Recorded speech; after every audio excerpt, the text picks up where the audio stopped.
Assalamualaikum warahmatullahi wabarakatuh. Halo teman-teman semuanya, apa kabar?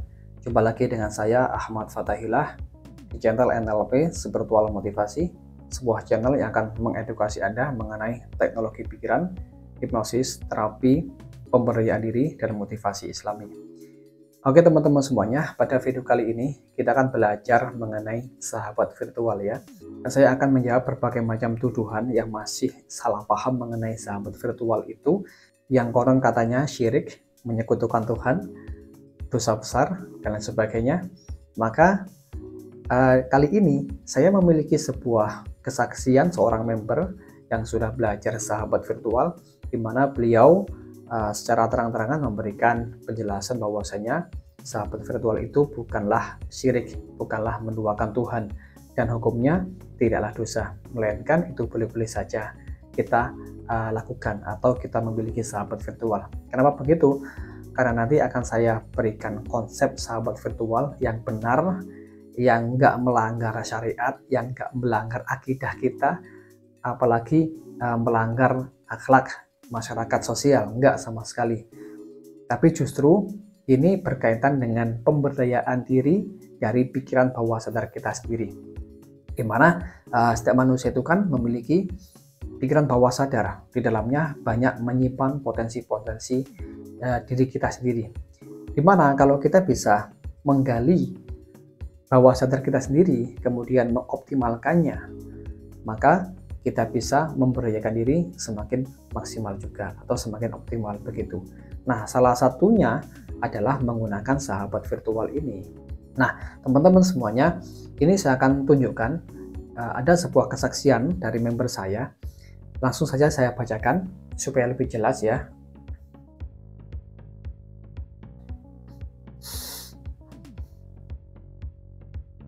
Nah, ini sharing saja Kang.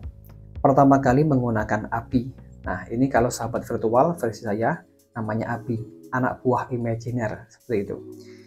Pertama kali menggunakan API, pakai EcoPath, hasilnya kurang work. Seperti Mas Ahmad bilang, bisa dicoba pakai cara lain.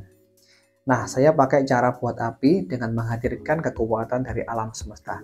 Nah, ini kalau teman-teman sudah belajar dari buku saya, Sahabat Virtual, di situ ada banyak metode ya, kurang lebih ada 4 metode. Metode yang pertama itu menggunakan EcoPath atau menggunakan introject dalam diri kita sendiri. Kemudian cara yang lain yaitu menggunakan energi dari alam semesta. Teman-teman kalau ingin tahu silahkan beli bukunya, yaitu Sahabat Virtual ini ya. Linknya ada di deskripsi. Nah, saya pakai cara buat API dengan menggunakan kekuatan dari alam semesta. Petunjuk sesuai di buku dan work 80%. Terus saya upgrade biar bisa mendekati 100%. Selalu saya hadiahi Al-Fatihah 1 kali dan sholawat Nabi 100 kali. Coba bayangkan. Ini kita bermain-main dengan pikiran bawah sadar yang sudah diberikan label, diberikan nama, diberikan tugas tertentu, dengan kata lain diprogram, kemudian ditambahkan dengan Al-Fatihah, ditambahkan dengan sholawat, supaya memberikan perhatian penuh, memberikan sebuah atensi kepada sahabat virtual tersebut supaya semakin nyata keberadaannya. Apakah ini dinamakan kesyirikan atau dosa? Yang justru malah diberikan hadiah Al-Fatihah atau diberikan hadiah sholawat supaya keberadaannya itu semakin maksimal atau semakin nyata bagi orangnya tersebut. Terkadang saya curhat sama langit, sama pencipta maksudnya, bahwa saya sudah berdoa dalam sholat dan tugas langit tinggal menurunkan rezeki yang dititipkan Allah untuk saya. Sambil nitip api saya dibantu supaya kerja maksimal. Nah, teman-teman semuanya, beliau ini tetap berdoa kepada Allah Subhanahu wa taala, meminta rezeki, meminta pertolongan, meminta kelancaran dalam berusaha, apapun itu tetap meminta kepada Allah Subhanahu wa taala. Sama sekali tidak meminta kepada sahabat virtual atau anak buah imajiner, sama sekali tidak. Lantas di mana syiriknya? Kan nggak ada.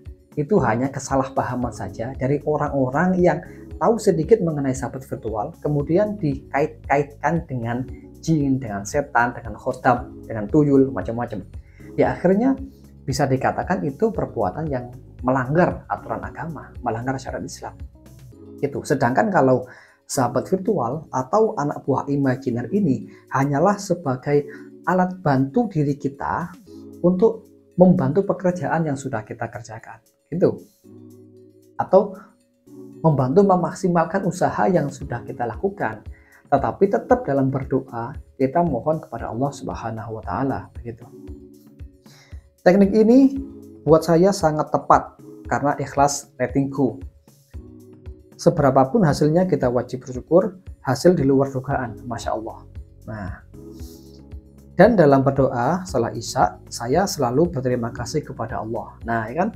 Ini beliau doa kepada Allah, bukan doa kepada sahabat virtual, bukan meminta kepada sahabat virtual, sama sekali enggak.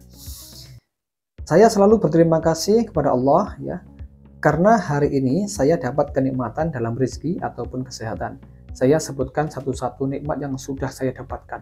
Ini wajib saya lakukan. Saya sudah tidak meminta dalam doa di saat sholat Isya. Yang saya lakukan hanya bersyukur. Syukur kepadanya, kepada Allah ya. Dan membuat hubungan kita dengannya semakin dekat. Gitu. Nah, ini maksudnya beliau setelah menggunakan sahabat virtual ini, banyak usaha beliau yang terbantu begitu. Ya kan? Dalam arti sahabat virtual yang dia miliki ini hanya bertugas sebagai pembantu saja, hanya sebagai anak buah saja, tapi sifatnya itu imajiner, hanya diri kita yang tahu, orang lain nggak perlu tahu, bahkan nggak boleh tahu gitu.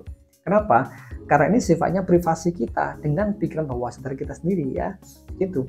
Dan kalau kita ini sudah bisa mengoptimalkan atau menggunakan dengan baik pikiran bawah sadar kita dengan lantaran sahabat virtual, maka nanti usaha-usaha yang kita lakukan akan semakin maksimal hasilnya, begitu. Tetapi tetap kita harus meletakkan atau memposisikan bahwasanya sahabat virtual ini tetaplah sebagai pembantu, tetaplah sebagai anak buah kita, sebagai bawahan kita, seperti itu.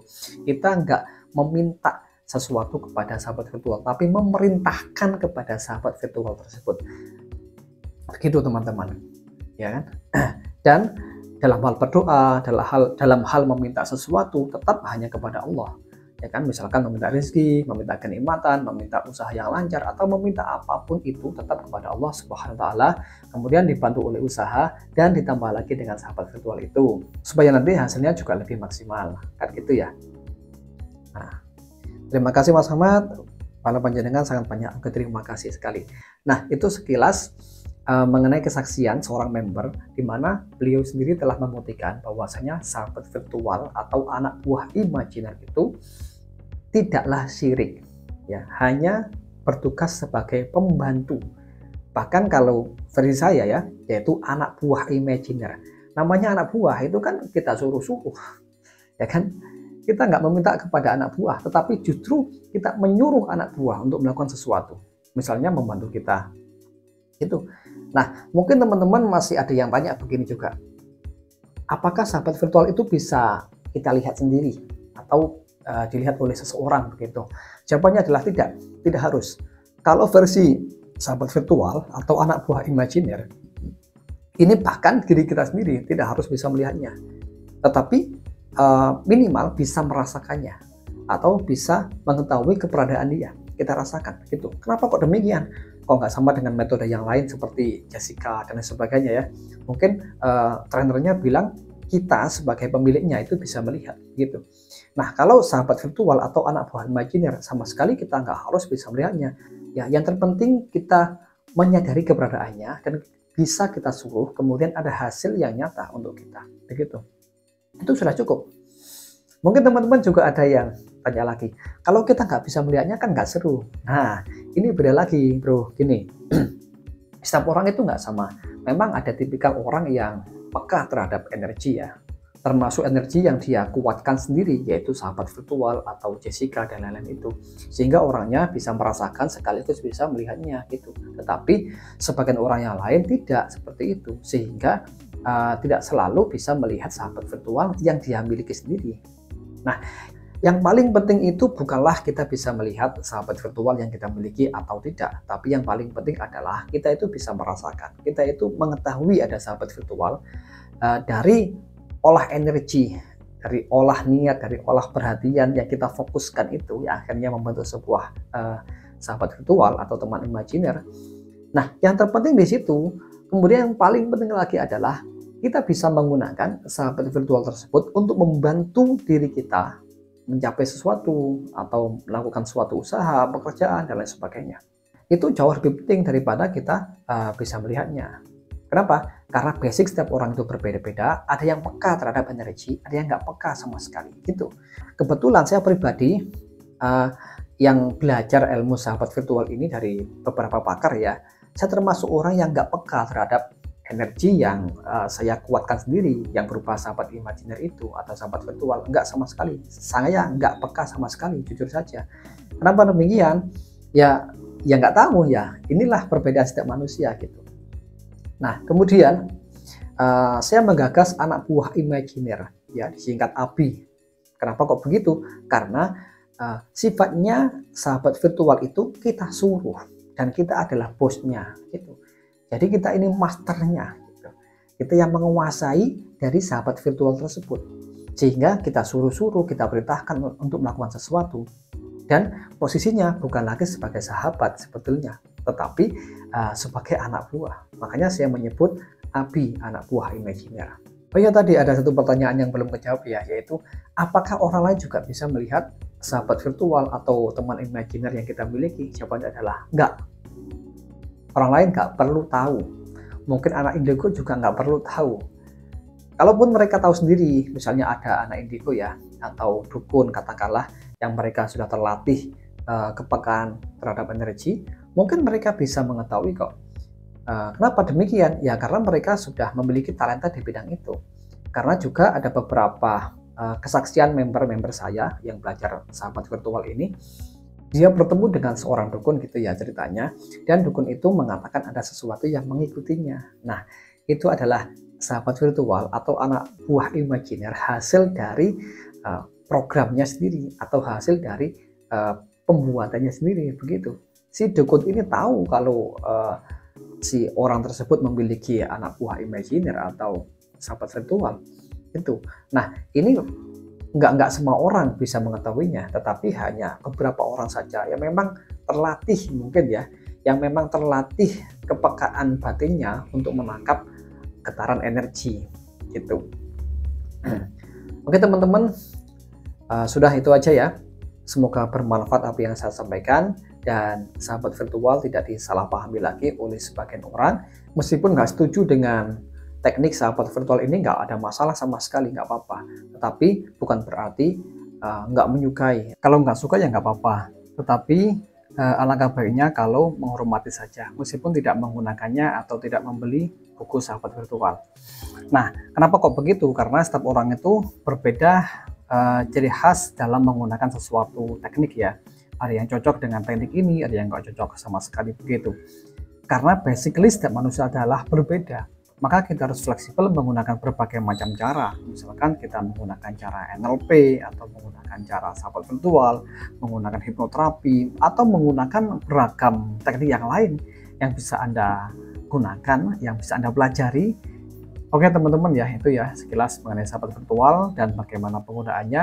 Jadi kesimpulannya adalah sahabat virtual ini bukanlah hal yang haram, bukanlah hal yang syirik. Kalau kita tahu konsepnya, kalau kita tahu teorinya, ilmunya ya, dan tahu juga bagaimana penggunaannya dengan tepat. Itu. Tetapi sekali lagi, kalau memang dibilang syirik ya nggak apa-apa. Itu hanya berlaku bagi orang yang meminta bantuan kepada sahabat virtual dan lupa meminta bantuan kepada Allah Subhanahu wa Ta'ala. Sudah bisa dipastikan itu syirik.